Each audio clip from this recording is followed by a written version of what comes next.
ओम। ऋषि मार्कंडेय द्वारा रचित मंत्र महामृत्युंजय मंत्र का भावार्थ। हे तीन नयन वाले जगत पालक, जिनकी हम सभी पूजा याचना करते हैं,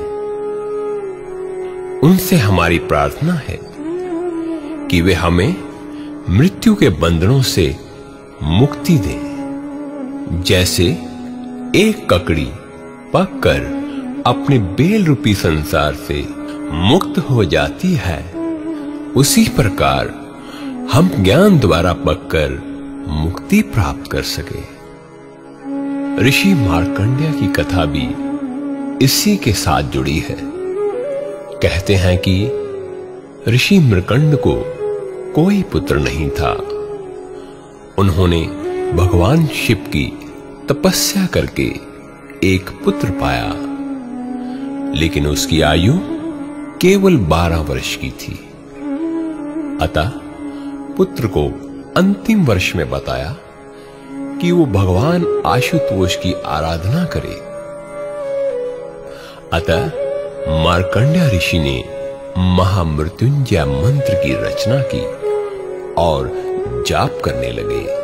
यमराज जब उनकी ओर आते हैं तो ऋषि शिव पिंडी को पकड़कर जोर जोर से मंत्रोच्चार करने लगे। तैसे ही भगवान शिव प्रकट होकर यमराज से उनकी रक्षा करते हैं और उनको लंबी आयु का वरदान देते हैं।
त्र्यंबकं यजामहे सुगंधिं पुष्टिवर्धनम् उर्वारुकमिव वन्दनान् मृत्योर्मोक्षेयमामृतात्।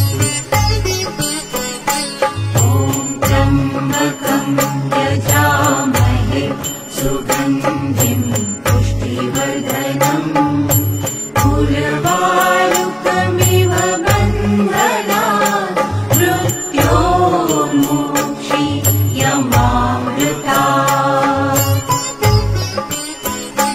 ॐ त्र्यंबकं यजामहे सुगंधिं पुष्टिवर्धनम् उर्वारुकमिव वन्दनान् मृत्योर्मोक्षेयमामृतात्।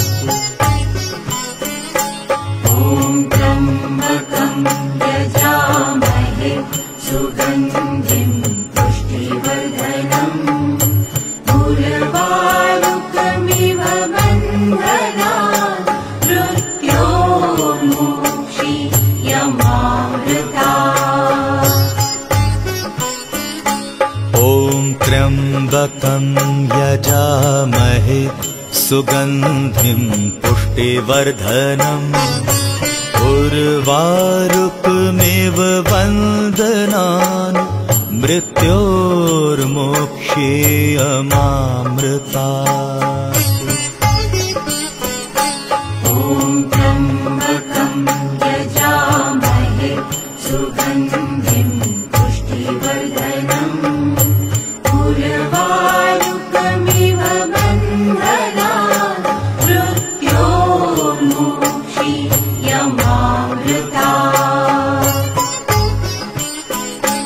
ॐ त्र्यम्बकं यजामहे सुगन्धिं पुष्टिवर्धनम् उर्वारुकमिव वन्दनान् मृत्योर्मोक्षेयमामृतात्।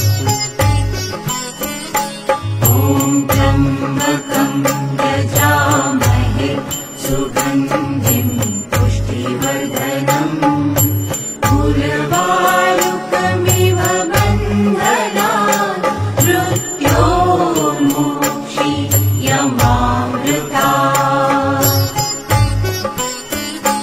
ॐ त्र्यम्बकं यजामहे सुगन्धिं पुष्टिवर्धनम् उर्वारुकमिव वन्दनान् मृत्योर्मोक्षेयमामृतात्। ॐ त्र्यम्बकं यजामहे सुगन्धिं पुष्टिवर्धनम् उर्वारुकमिव वन्दनान् मृत्योर्मोक्षेयमामृतात्। ॐ त्र्यम्बकं यजामहे सुगन्धिं पुष्टिवर्धनम् उर्वारुकमिव वन्दनान् मृत्योर्मोक्षेयमामृतात्। ॐ त्र्यम्बकं यजामहे सुगन्धिं पुष्टिवर्धनम् उर्वारुकमिव वन्दनान् मृत्योर्मोक्षेयमामृतात्। ॐ त्र्यम्बकं यजामहे सुगन्धिं पुष्टिवर्धनम् उर्वारुकमिव वन्दनान् मृत्योर्मोक्षेयमामृतात्। ॐ त्र्यम्बकं यजामहे सुगन्धिं पुष्टिवर्धनम् उर्वारुकमिव वन्दनान् मृत्योर्मोक्षेयमामृतात्। ॐ त्र्यम्बकं यजामहे सुगन्धिं पुष्टिवर्धनम् उर्वारुकमिव वन्दनान् मृत्योर्मोक्षेयमामृतात्। ॐ त्र्यम्बकं यजामहे सुगन्धिं पुष्टिवर्धनम् उर्वारुकमिव वन्दनान् मृत्योर्मोक्षेयमामृतात्। ॐ त्र्यम्बकं यजामहे सुगन्धिं पुष्टिवर्धनम् उर्वारुकमिव वन्दनान् मृत्योर्मोक्षेयमामृतात्। ॐ त्र्यम्बकं यजामहे सुगन्धिं पुष्टिवर्धनम् उर्वारुकमिव वन्दनान् मृत्योर्मोक्षेयमामृतात्। ॐ त्र्यम्बकं यजामहे सुगन्धिं पुष्टिवर्धनम् उर्वारुकमिव वन्दनान् मृत्योर्मोक्षेयमामृतात्। ॐ त्र्यम्बकं यजामहे सुगन्धिं पुष्टिवर्धनम् उर्वारुकमिव वन्दनान्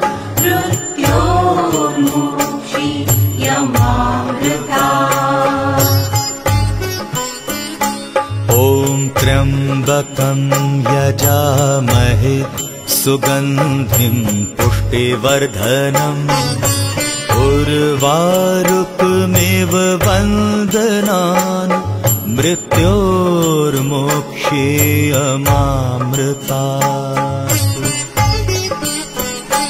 ॐ त्र्यम्बकं यजामहे सुगन्धिं पुष्टिवर्धनम् उर्वारुकमिव वन्दनान् मृत्योर्मोक्षेयमामृतात्। ॐ त्र्यम्बकं यजामहे सुगन्धिं पुष्टिवर्धनम् उर्वारुकमिव वन्दनान् मृत्योर्मोक्षेयमामृतात्। ॐ त्र्यम्बकं यजामहे सुगन्धिं पुष्टिवर्धनम् उर्वारुकमिव वन्दनान् मृत्योर्मोक्षेयमामृतात्। ॐ त्र्यम्बकं यजामहे सुगन्धिं पुष्टिवर्धनम् उर्वारुकमिव वन्दनान् मृत्योर्मोक्षेयमामृतात्। ॐ त्र्यम्बकं यजामहे सुगन्धिं पुष्टिवर्धनम् उर्वारुकमिव वन्दनान् मृत्योर्मोक्षेयमामृतात्। ॐ त्र्यम्बकं यजामहे सुगन्धिं पुष्टिवर्धनम् उर्वारुकमिव वन्दनान् मृत्योर्मोक्षेयमामृतात्। ॐ त्र्यम्बकं यजामहे सुगन्धिं पुष्टिवर्धनम् उर्वारुकमिव वन्दनान् मृत्योर्मोक्षेयमामृतात्। ॐ त्र्यम्बकं यजामहे सुगन्धिं पुष्टिवर्धनम् उर्वारुकमिव वन्दनान् मृत्योर्मोक्षेयमामृतात्। ॐ त्र्यम्बकं यजामहे सुगन्धिं पुष्टिवर्धनम् उर्वारुकमिव वन्दनान् मृत्योर्मोक्षेयमामृतात्। ॐ त्र्यम्बकं यजामहे सुगन्धिं पुष्टिवर्धनम् उर्वारुकमिव वन्दनान् मृत्योर्मोक्षेयमामृतात्। ॐ त्र्यम्बकं यजामहे सुगन्धिं पुष्टिवर्धनम् उर्वारुकमिव वन्दनान् मृत्योर्मोक्षेयमामृतात्। ॐ त्र्यम्बकं यजामहे सुगन्धिं पुष्टिवर्धनम् उर्वारुकमिव वन्दनान् मृत्योर्मोक्षेयमामृतात्।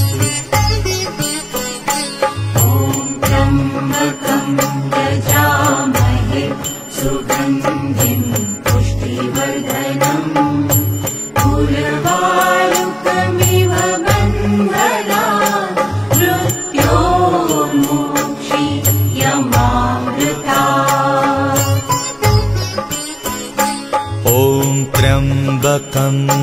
यजामहे सुगन्धिं पुष्टिवर्धनम् उर्वारुकमिव वन्दनान् मृत्योर्मोक्षीयमामृतात्।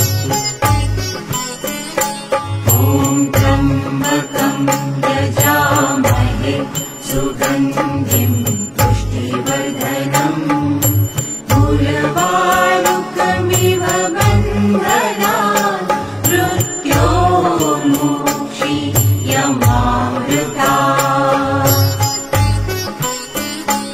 ॐ त्र्यम्बकं यजामहे सुगन्धिं पुष्टिवर्धनम् उर्वारुकमिव वन्दनान् मृत्योर्मोक्षीयमामृतात्।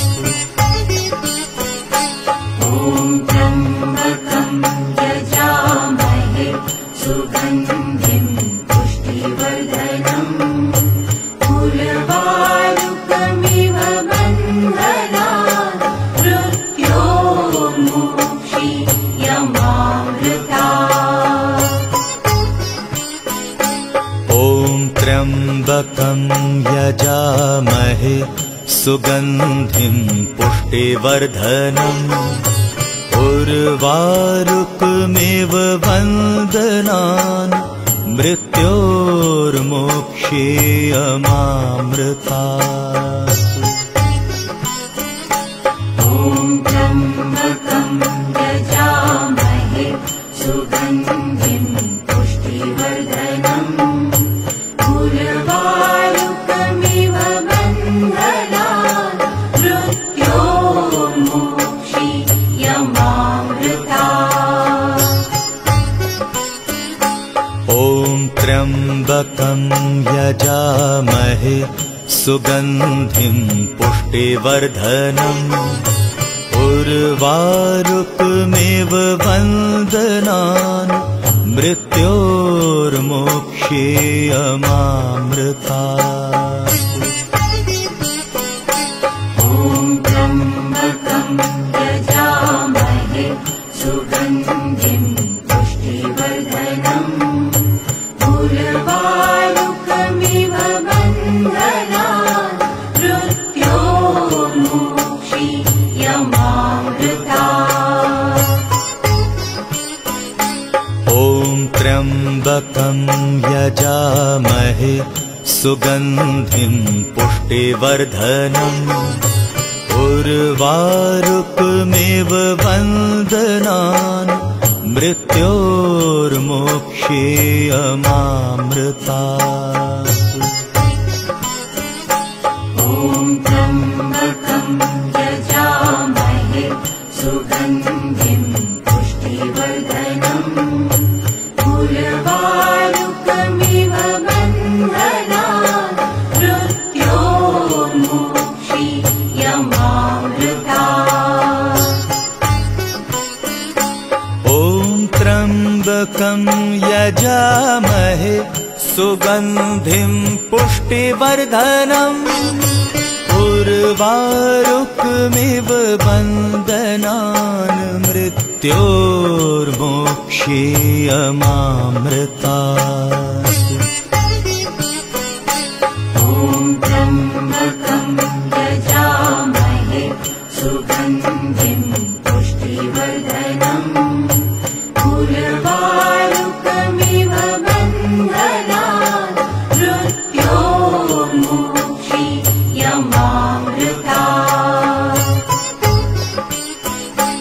ॐ त्र्यम्बकं यजामहे सुगन्धिं पुष्टिवर्धनम् उर्वारुकमिव वन्दनान् मृत्योर्मोक्षीयमामृतात्।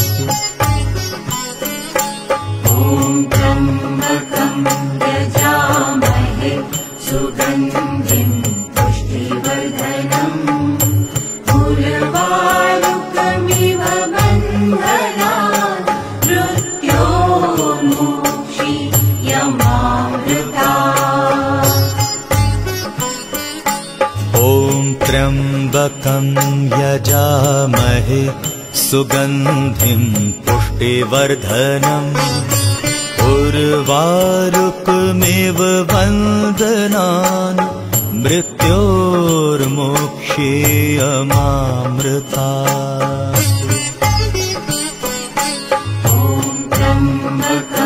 यजामहे सुगन्धिं पुष्टिवर्धनम् उर्वारुकमिव बन्धनान् मृत्योर्मोक्षेयमामृतात्। ॐ त्र्यम्बकं यजामहे सुगन्धिं पुष्टिवर्धनम् उर्वारुकमिव बन्धनान् मृत्योर्मोक्षेयमामृतात्। ॐ त्र्यम्बकं यजामहे सुगन्धिं पुष्टिवर्धनम् उर्वारुकमिव बन्धनान् मृत्योर्मोक्षेयमामृतात्। ॐ त्र्यम्बकं यजामहे सुगन्धिं पुष्टिवर्धनम् उर्वारुकमिव बन्धनान् मृत्योर्मोक्षेयमामृतात्। ॐ त्र्यम्बकं यजामहे सुगन्धिं पुष्टिवर्धनम् उर्वारुकमिव बन्धनान् मृत्योर्मोक्षेयमामृतात्। ॐ त्र्यम्बकं यजामहे सुगन्धिं पुष्टिवर्धनम् उर्वारुकमिव बन्धनान् मृत्योर्मोक्षेयमामृतात्। ॐ त्र्यम्बकं यजामहे सुगन्धिं पुष्टिवर्धनम् उर्वारुकमिव बन्धनान् मृत्योर्मोक्षेयमामृतात्। ॐ त्र्यम्बकं यजामहे सुगन्धिं पुष्टिवर्धनम् उर्वारुकमिव बन्धनान् मृत्योर्मोक्षेयमामृतात्।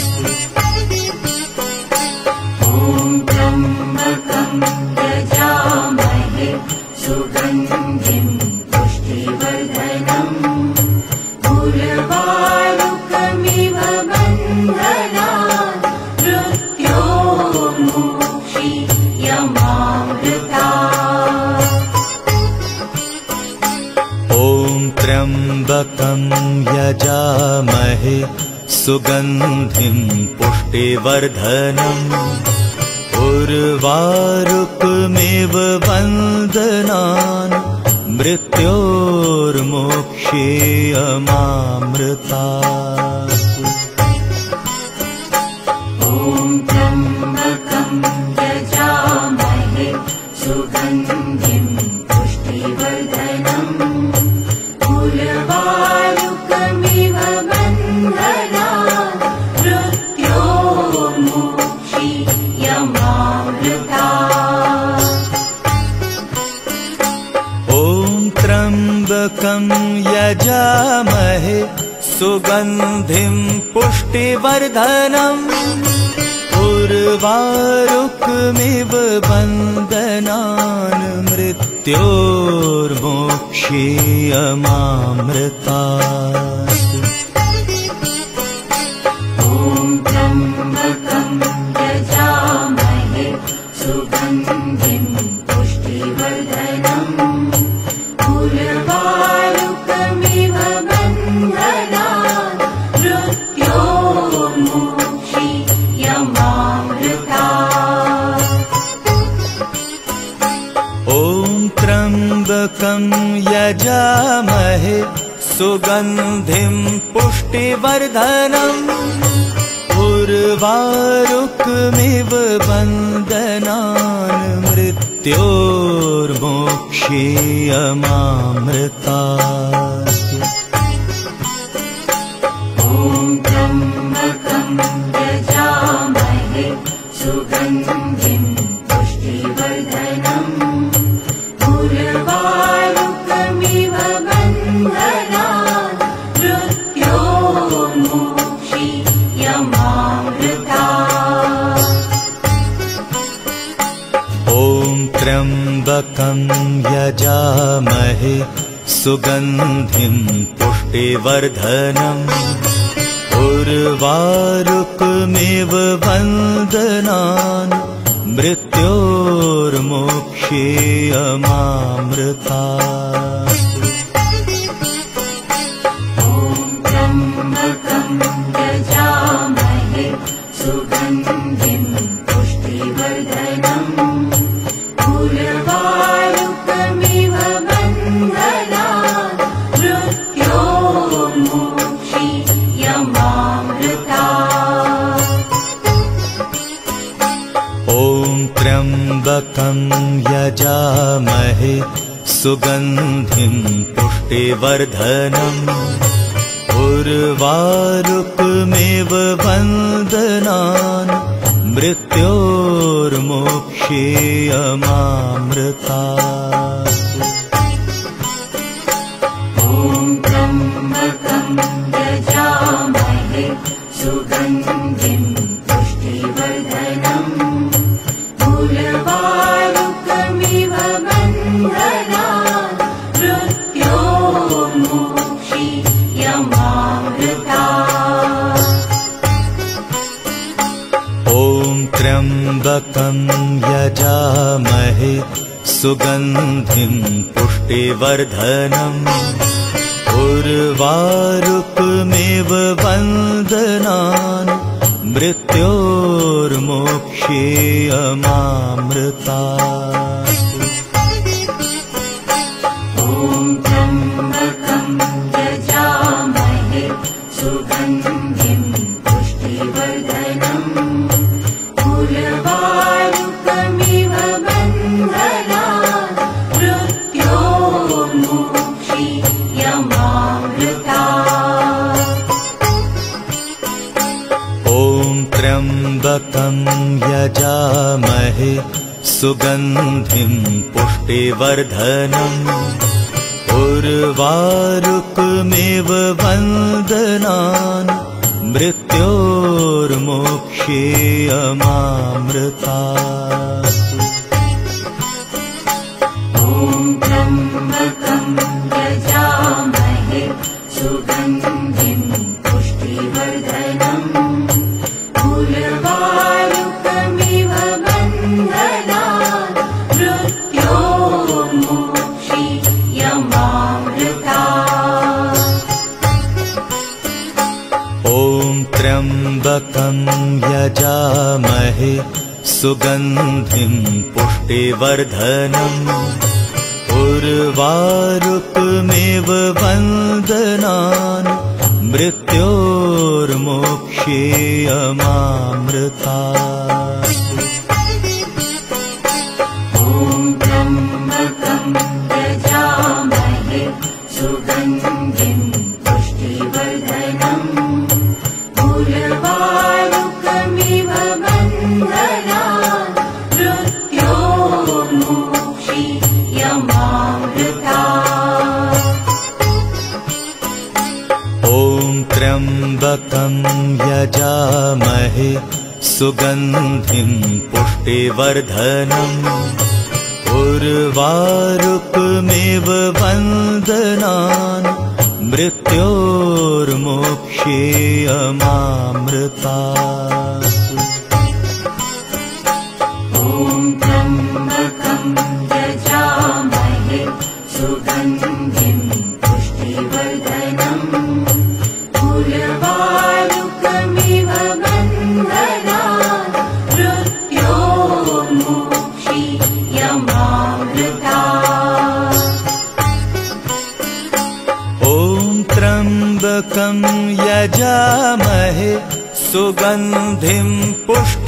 पुष्टिवर्धनम् उर्वारुकमिव बन्धनान् मृत्योर्मोक्षीयमामृतात्। ॐ त्र्यम्बकं यजामहे सुगन्धिं पुष्टिवर्धनम् उर्वारुकमिव बन्धनान् मृत्योर्मोक्षीयमामृतात्। ॐ त्र्यम्बकं यजामहे सुगन्धिं पुष्टिवर्धनम् उर्वारुकमिव बन्धनान् मृत्योर्मोक्षीयमामृतात्। ॐ त्र्यम्बकं यजामहे सुगन्धिं पुष्टिवर्धनम् उर्वारुकमिव बन्धनान् मृत्योर्मोक्षीयमामृतात्। ॐ त्र्यम्बकं यजामहे सुगन्धिं पुष्टिवर्धनम् उर्वारुकमिव बन्धनान् मृत्योर्मोक्षीयमामृतात्। ॐ त्र्यम्बकं यजामहे सुगन्धिं पुष्टिवर्धनम् उर्वारुकमिव बन्धनान् मृत्योर्मोक्षीयमामृतात्। ॐ त्र्यम्बकं यजामहे सुगन्धिं पुष्टिवर्धनम् उर्वारुकमिव बन्धनान् मृत्योर्मोक्षीयमामृतात्। ॐ त्र्यम्बकं यजामहे सुगन्धिं पुष्टिवर्धनम् उर्वारुकमिव बन्धनान् मृत्योर्मोक्षीयमामृतात्। ॐ त्र्यम्बकं यजामहे सुगन्धिं पुष्टिवर्धनम् उर्वारुकमिव बन्धनान् मृत्योर्मोक्षीयमामृतात्। ॐ त्र्यम्बकं यजामहे सुगन्धिं पुष्टिवर्धनम् उर्वारुकमिव बन्धनान् मृत्योर्मोक्षीयमामृतात्। ॐ त्र्यम्बकं यजामहे सुगन्धिं पुष्टिवर्धनम् उर्वारुकमिव बन्धनान् मृत्योर्मोक्षीयमामृतात्। ॐ त्र्यम्बकं यजामहे सुगन्धिं पुष्टिवर्धनम् उर्वारुकमिव बन्धनान् मृत्योर्मोक्षीयमामृतात्। ॐ त्र्यम्बकं यजामहे सुगन्धिं पुष्टिवर्धनम् उर्वारुकमिव बन्धनान् मृत्योर्मोक्षीयमामृतात्। ॐ त्र्यम्बकं यजामहे सुगन्धिं पुष्टिवर्धनम् उर्वारुकमिव बन्धनान् मृत्योर्मोक्षीयमामृतात्। ॐ त्र्यम्बकं यजामहे सुगन्धिं पुष्टिवर्धनम् उर्वारुकमिव वन्दनान् मृत्योर्मोक्षेयमामृतात्। ॐ त्र्यम्बकं यजामहे सुगन्धिं पुष्टिवर्धनम् उर्वारुकमिव वन्दनान् मृत्योर्मोक्षेयमामृतात्। ॐ त्र्यम्बकं यजामहे सुगन्धिं पुष्टिवर्धनम् उर्वारुकमिव वन्दनान् मृत्योर्मोक्षेयमामृतात्। ॐ त्र्यम्बकं यजामहे सुगन्धिं पुष्टिवर्धनम् उर्वारुकमिव वन्दनान् मृत्योर्मोक्षेयमामृतात्। ॐ त्र्यम्बकं यजामहे सुगन्धिं पुष्टिवर्धनम् उर्वारुकमिव वन्दनान् मृत्योर्मोक्षेयमामृतात्। ॐ त्र्यम्बकं यजामहे सुगन्धिं पुष्टिवर्धनम् उर्वारुकमिव वन्दनान् मृत्योर्मोक्षेयमामृतात्।